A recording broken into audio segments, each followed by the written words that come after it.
Railway में एक चाय की कीमत कितनी होती है? कई यात्री पूछते हैं कि 1 लीटर दूध से कितनी चाय बनती है। रेलवे स्टेशन स्टाइल में जो चाय मिलती है, जो आप रेलवे स्टेशन पर पीते हैं, उसमें जितना दूध उससे कई गुना ज़्यादा पानी होता है।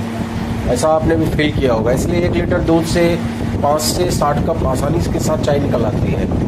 अब मान लीजिए कि एग्जाम्पल के तौर पर लेते हैं कि 1 लीटर दूध आपका 60 रुपये का हो गया, चीनी 30 रुपये, चाय पत्ती 25 रुपया, गैस और अन्य मिला के 10 रुपये, कुल खर्च आया केवल 125 रुपया। अब इससे बन गई 60 कप चाय, मतलब 1 कप की कीमत हो गई 2 रुपया। यानी 1 कप का कीमत है 2 रुपया और आपको मिल रही है 10 रुपये की, कुल मिला के 8 रुपये का सकल मार्जिन बच रहा है।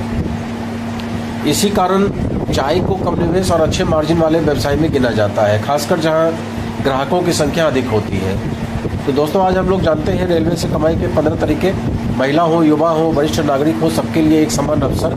जैसा कि आपने ऊपर चाय का तरीका देखा, क्या आप जानते हैं कि रेलवे स्टेशन और ट्रेन के आसपास कई ऐसे काम हैं जिनसे हजारों नहीं लाखों लोग रोज कमाई कर रहे हैं? महिला हो, युवा हो, रिटायर्ड हो, अतिरिक्त आय की तलाश में वरिष्ठ नागरिक, सभी लोगों के लिए रेलवे से जुड़े हुए कई छोटे बड़े बिजनेस अवसर मौजूद हैं।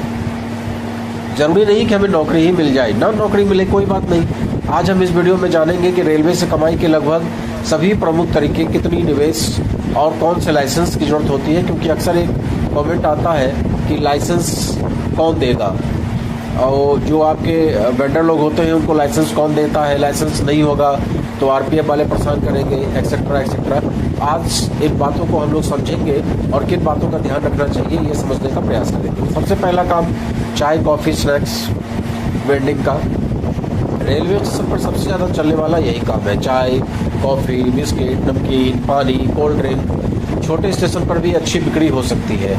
इसमें निवेश बहुत कम होता है और इनकम ठीक ठाक हो सकती है। अगर 20,000 रुपये से भी आप निवेश कर देंगे तो 2 लाख के आसपास महीने में आमदनी आसानी से हो सकती है। दूसरा, समोसा, कचौड़ी, पकौड़ी, फास्ट फूड। ये यात्रियों को जल्दी मिलने वाला गर्म खाना हमेशा बिकता है, चाहे गर्मी हो चाहे बरसात हो। समोसा है, कचौड़ी है, ब्रेड पकौड़ा है, बड़ा पाव है, सैंडविच है। इसमें भी निवेश 10-50,000 है और महीने की अच्छी खासी आमदनी हो सकती है। तीसरा जो बहुत ज़्यादा ट्रेंडिंग है वो है दही का, लस्सी का, डेयरी उत्पाद का। गर्मियों में अच्छी मांग रहती है, दही, लस्सी, छाछ, फ्लेवर्ड मिल्क इत्यादि। इसके बाद एक प्रोडक्ट जो बहुत ज़्यादा बिकता है वो है नारियल पानी, खजूर, फल और नारियल का जो खाने वाला होता है वो गरी जिसको बोलते हैं। इसके सिवा सीजनल फल, जो हर इलाके में अलग अलग सीजनल फल होते हैं, कहीं संतरा सीजनल होता है तो कहीं आम। ऐसे सभी प्रोडक्ट आपके रेलवे स्टेशन पे और ट्रेन के अंदर में बिकते हैं, बहुत अच्छा बिकता है। इसके सिवा 5वें नंबर पे है रेलवे फूड सप्लाई। थाली है, बिरयानी है, पूरी सब्जी है, पैक्ड फूड है। लोकल किचन या क्लाउड किचन से भी आप सप्लाई कर सकते हैं। छठा है ऑनलाइन फूड ऑर्डर। आज कई यात्री ट्रेन में बैठे बैठे खाना ऑर्डर करते हैं, जो स्विगी वालों के पास काम आता है, जोमेटो वालों के पास काम आता है, रेलवे फूड डिलीवरी पार्टनर के पास काम आता है। यदि आपके पास किचन है तो आप सप्लायर बनने का एक प्रयास कर सकते हैं। 7वां काम है लोकल होटल से ट्रेन यात्रियों को खाना। कई शहरों में होटल ट्रेन आने से पहले ऑर्डर लेकर स्टेशन पर डिलीवरी करते हैं। 8वां काम है बुक स्टॉल। किताबें हैं, मैगजीन है, समाचार पत्र है, बच्चों की किताबें हैं। स्टेशन पर लंबे समय ये व्यापार चलता है। 9वां आपका है आरओ पानी प्लांट या वाटर वेंडिंग मशीन। शुद्ध पानी, एटीएम पानी, बोतल रिफिलिंग। कई जगह निजी ऑपरेटर यह सेवा चलाते हैं और ठीक ठाक पैसा कमाते हैं। 10वां है मोबाइल चार्जिंग स्टेशन। आज लगभग हर यात्री 1-2 मोबाइल लेकर चलता है, उसके लिए चार्जिंग पॉइंट चाहिए, पावर बैंक किराए पे दे सकते हैं। इस तरीके से भी इनकम का एक स्रोत तैयार हो सकता है।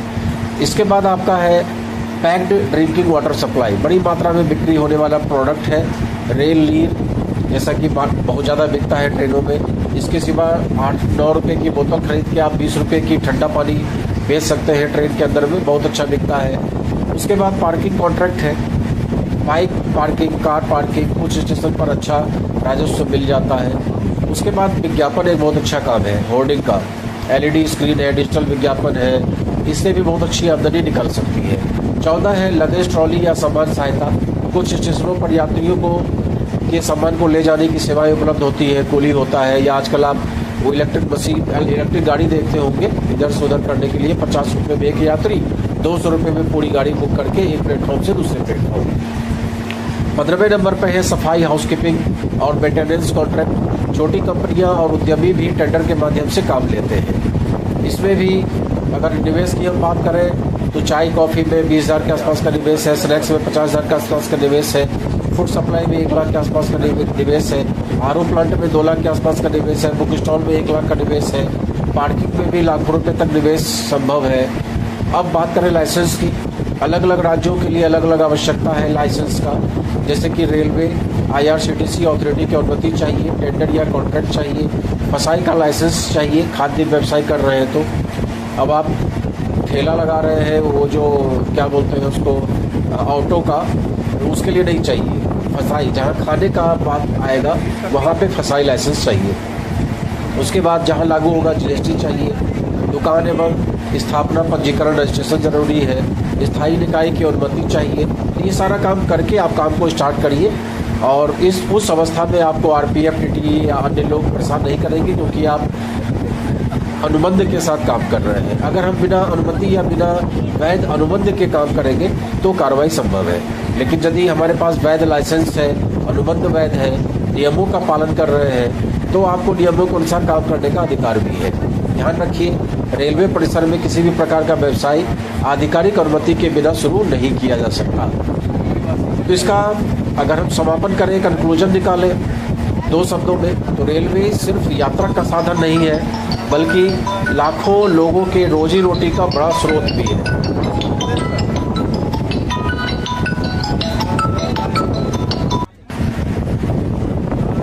रेलवे सिर्फ यात्रा का साधन नहीं है, बल्कि लाखों लोगों की रोजी रोटी का बहुत बड़ा स्रोत भी है।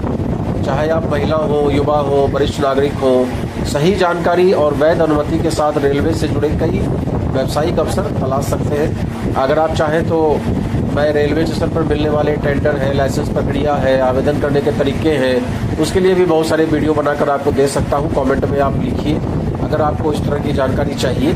और आज मैंने आपको बताया है रेलवे से कमाई के 15 तरीके। महिला हो, युवा हो, वरिष्ठ नागरिक हो, सबके लिए रेलवे सिर्फ यात्रा का साधन नहीं है। जो लोग यात्रा कर रहे हैं उन्हें भी सुविधा मिले। अभी हम लोग आ रहे थे, रास्ते में पानी की समस्या खड़ी हो गई, पानी नहीं होता है, कभी कभी चाय नहीं मिलते रहती है घंटों। तो अगर आप लोग इसको एक साधन लेकर चलें कि नहीं हमें ये काम करना है, तो यात्रियों को सुविधा होती है।